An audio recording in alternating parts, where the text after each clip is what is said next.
power density and efficiency and all the good things you hear about thorium, about lifter, about these kinds of technologies. General public, it's more the inherent safety and then the economics. And the biggest thing with the economics is a lot of times people don't do a good job.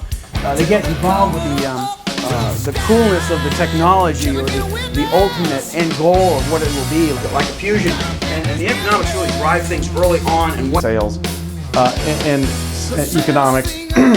And so I'm going to do something a little differently than I do in most of my presentations. Usually I just give you a few samples and then I walk through some examples here. But because I want to cover a lot of breadth here, I'm going to be a little bit more brief. It's going to feel a little bit more like a laundry list and a little bit lighter on the explanation. But the reason for that is I want to give you as much breadth as possible in a relatively reasonable amount of time. I do want to point out though, I think that in most of my presentations, I would, in a live presentation, give all of the areas I cover.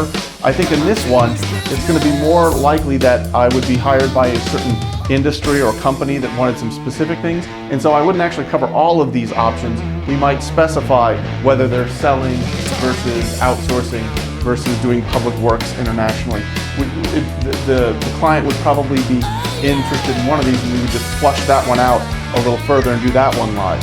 So that's a little preface here. It might feel a little bit different, but I think ultimately that's more valuable. Just expect that the live presentation, unless you are interested in such a thing, wouldn't cover all of these areas. It would cover probably the select ones. So this is a video sample. You can sort of think of it as a sampler platter.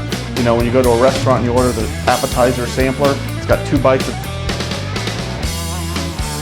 There are dozens of computer and web applications that can help you make a professional, clean-looking mind map.